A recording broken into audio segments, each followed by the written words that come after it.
Olá pessoal, eu sou Gianfranco Meneguzzi e eu vou falar um pouco sobre desenvolvimento de Node com bancos de dados Postgres e também o Sequelize, que é um ORM. Vamos lá, então, os objetivos da aula. Primeiro, introdução ao banco de dados Postgres. Segundo, utilização do Node com o PostgreSQL. E terceiro, introdução a ORMs e Sequelize. Tá? A gente vai entender um pouquinho mais sobre cada passo. Requisitos básicos para a gente conseguir rodar bem essa aula.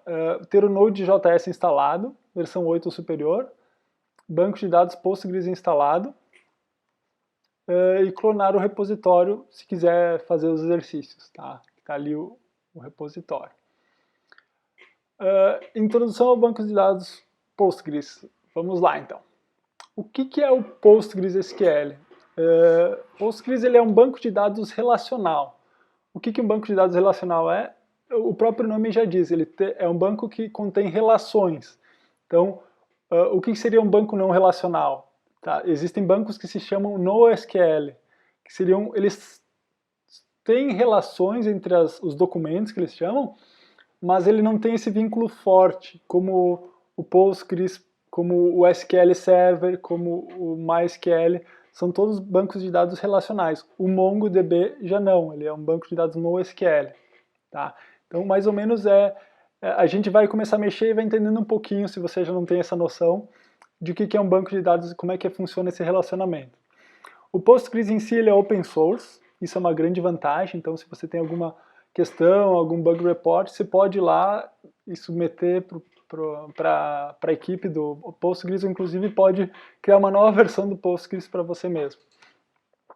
Suporte funcionalidades avançadas. Tá? Ele tem algumas que eu acho bem interessante, eu botei aqui as que eu percebi, né, que eu trabalho com Postgres, eu percebi que elas são um diferencial, por exemplo, ao MySQL. Tá?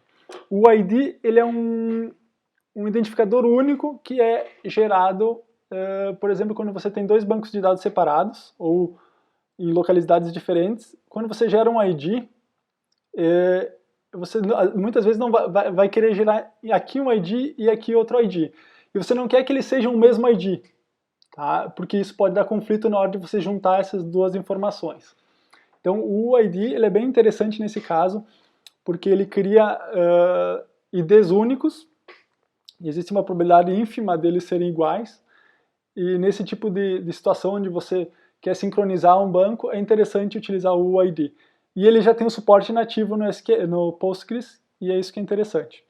O PostGIS, ele também é uma extensão, tá? Que é um suporte nativo do PostgreSQL, que ele permite utilizar coordenadas e comparar a localização. Por exemplo, a gente vai trabalhar com evento aqui nos exemplos, e eu quero saber, por exemplo, se existe algum evento até dentro deste raio aqui. Por exemplo, eu quero pegar Porto Alegre e quero saber um raio de até 5 km ao redor de Porto Alegre se existe algum evento. Então, com o PostGIS ele faz todos esses cálculos, esse processamento de geolocalização bem avançado, né? E ele é muito funcional, muito bom, eu já utilizei bastante também.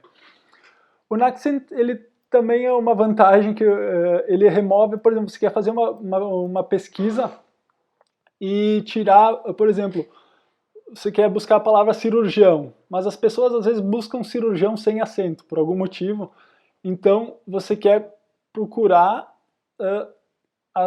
os textos no seu banco de dados, só que sem o acento.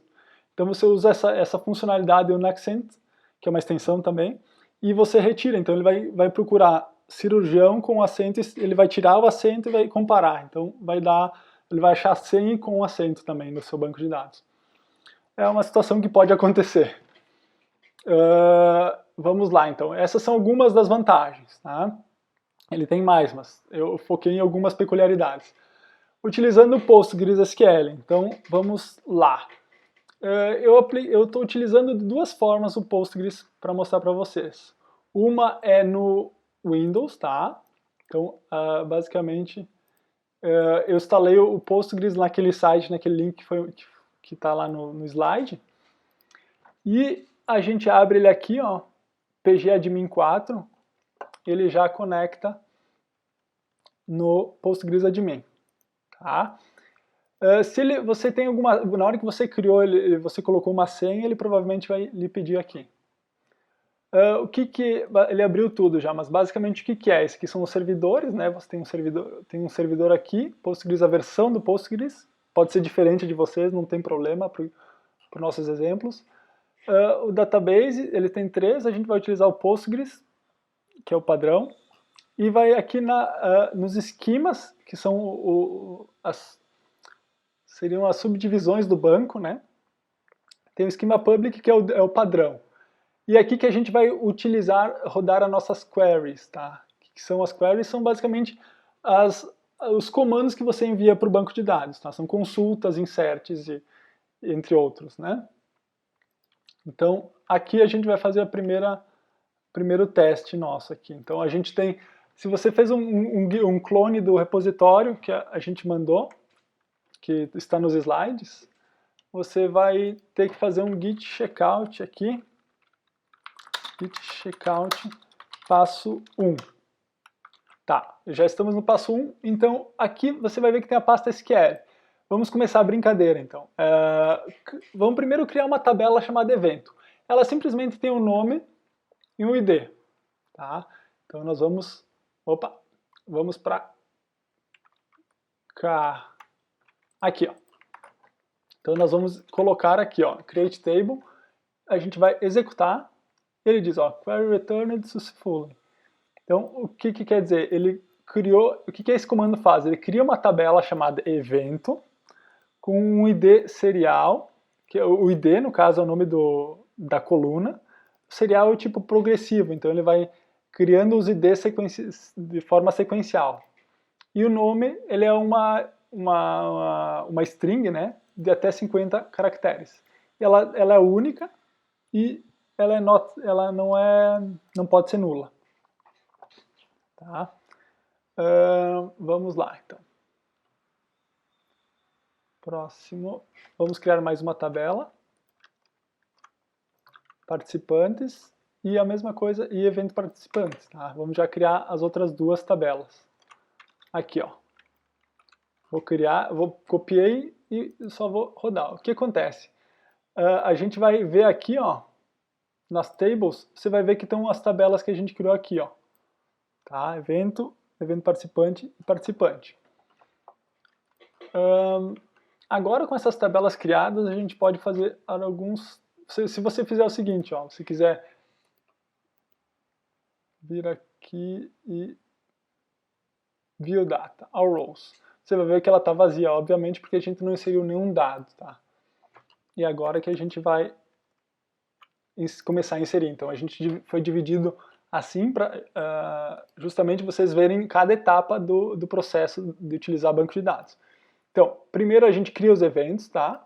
E como é que funciona o comando de criar eventos? Esses dois traços são os comentários em SQL, tá? Então eu posso copiar eles e não tem problema nenhum.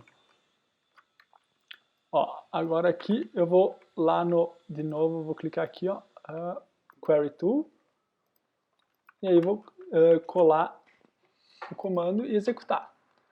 O que ele fez? Ele inseriu na tabela evento, na coluna nome, encontro de Node.js. Então a gente criou as tabelas de evento participante e participante. Tá?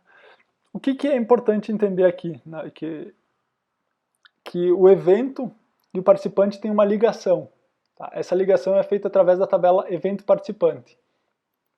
Então, o participante, rows, agora aqui, o evento, desculpa, temos dois eventos. O participante está vazio porque nós não inserimos dados. E o evento participante, ele faz a ligação. Ó. Então, ele tem um ID do evento e o ID do participante. Isso é normal num banco de dados relacional quando você tem uma tabela. Essa tabela existe quando existe uma relação de muitos para muitos. Então, eu tenho um evento pode ter muitos participantes. Um participante pode estar em muitos eventos. Então, essa é a relação. Para a gente criar essa relação de muitos para muitos, tem que ter uma tabela no meio. E essa tabela, evento participantes, a gente teve que criar e vamos utilizar ela agora. Vamos lá, então, agora vamos... Ó, aqui a gente vai criar os participantes e os eventos participantes. Vamos fazer a ligação. Ó. O que a gente vai dizer assim, ó, no evento de Node, que a gente criou, evento de Node e de Postgres, né? A gente criou 4 participantes, vai criar, né? E a gente vai vincular o Carlos, Augusto e a Janaína no evento 1, que é o de Node, e o Janaína e o Rafael no evento 2. Por que eu sei que o evento 1 e o evento 2 são esses daqui? Como é que eu sei que o evento de encontro de Node é o ID1? É porque ele inseriu em ordem, tá? A gente se zerou o banco, ele vai sempre inserir progressivamente. Então vamos lá. Criar participantes, vamos inserir os dados que faltam. Opa, vamos lá, aqui ó. Query Tool. A Query Tool é como eu falei, ela é uma ferramenta para fazer queries, né? Query que é como você se comunica com o banco de dados. Então tá, executou com sucesso, nenhum erro, show de bola. Então agora como é que a gente confirma que os dados estão ali, que a gente inseriu adequadamente? A gente pode clicar aqui e ver, né? Esse aqui a gente já tinha visto, na verdade vamos ver o participante, View Data All Rows. Então os dados estão ali, ó, os quatro que a gente criou estão ali. Ou a gente pode também fazer isso na mão, aqui ó, agora que é o legal mesmo a gente pegar e entender como é que funciona, né? Na verdade, quando a gente clica aqui, faz isso, ele executa uma query para nós, ó. Então ele executa select asterisco public from participante. Então podemos fazer na mão nós mesmos a query. Então aqui ó, primeira query, executa encontro, beleza. Aqui a gente está procurando informações do evento. Agora, informações do participante. Opa. Show. Ali, ó, ID e nome, como a gente queria. E agora aqui que está a questão. Como nós... quando a gente vai pesquisar informação lá na tabela evento participante, ó, a gente vai botar view data, tá? All rows. O que ele vai nos mostrar? Ele vai nos mostrar simplesmente IDs. Então, o IDs não nos diz muita coisa, né? Se a gente quer uma informação mais legível, ele não nos passa muita coisa. Então, é aqui que a gente começa a trabalhar com a parte relacional mesmo, né? do banco de dados. Então, aqui, ó, vamos criar um Query Tool. Agora a gente vai botar aqui vamos aumentar aqui para ficar mais fácil de ver. Ó, a gente tem select e, ó, primeiro para entender o que essa query está fazendo, tá? A gente primeiro tem que olhar aqui from evento e, participante p e evento participante ep. Então o que ele está fazendo aqui? Ele quer o nome do evento, chamando a coluna de evento, né? Na resposta ele vai aparecer como coluna evento. Ele quer o nome do participante, com o dado de participante na coluna, né? Do evento. Do evento como E, participante P, evento participante EP. Agora o where aqui, o where é que faz a ligação dessas duas tabelas, tá? Na verdade 3 tabelas, né? Porque ele tem a tabela intermediária. Então, onde EP, evento participante, ponto ID, o evento do ID seja igual à tabela do ID e o evento do participante seja igual à tabela do participante ID. É um pouquinho complicado, mas isso aqui, você começa a trabalhar, você começa a entender como é que funciona. Se alguém não tem essa base de SQL, pegando um pouquinho, trabalhando, isso aqui você pega tranquilo. Então vou executar, basicamente o que ele fez? Ó. Ele listou aqui, encontro de Node.js tem o Carlos. Encontro de Node tem o Augusto, encontro de Node tem a Janaína, o de Postgres, Janaína e o Rafael, bem o que a gente tinha cadastrado. E é dessa forma que a gente consegue ver os dados. Tá? Então basicamente é isso. Tá? Uma outra forma de fazer essas queries, tá? Que por exemplo, se você não utiliza Windows e quer tentar um modo um pouco mais avançado, que seria interessante, você pode pegar e instalar o Docker, tá? É um jeito alternativo, essa parte aqui não precisa fazer, só quem quiser ir atrás. Baixa no Docker no site, bota no Google Docker ali, já encontra. E aí, dentro desse projeto tem um arquivo chamado Docker Compose, tá? Ele basicamente, ele diz assim, ele tem a configuração para a gente subir uma máquina virtual com o Postgres. Então, o que eu tenho que fazer para subir essa máquina? Eu abro uma tabela, uma janela no terminal e dou Docker dentro da pasta, né, da aula Node Postgres, Docker Compose Up. O que ele faz? Ele sobe, ele vai baixar a nossa máquina se você não tiver o Docker ainda, ele vai startar, desculpa, se você não tiver o Postgres ainda, ele vai iniciar o banco de dados e aí ele está pronto para receber conexões. E aí na outra tabela, o que eu faço? Na outra janela, eu faço o seguinte, eu dou psql, -h, localhost, -user Postgres. Ele já encontra, já vai conseguir logar assim, ó. Por quê? Porque o usuário padrão é o Postgres, então eu simplesmente passo ele.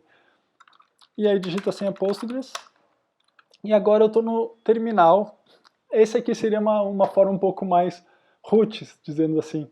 Então você não tem aquela parte bonitinha que tem no Windows aqui, né, com o console, com a parte visual, a parte gráfica, né. Então, aqui no console é realmente a parte mais roots. Então você pode aplicar todos você pode largar aqui, ó, create, só copiei e colei, e aí eu dou um /dt, que /dt lista as tabelas. Então eu fui lá e criei agora essas tabelas. Os mesmos comandos que eu executei lá no Windows, pode ser executado aqui.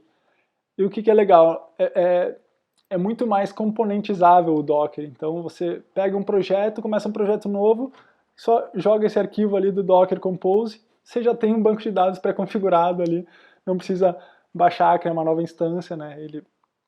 Ele já configura e sobe para você já conseguir começar a trabalhar. Então é isso aí, pessoal. Essa foi a primeira parte da aula. Espero vocês em breve. Tchau!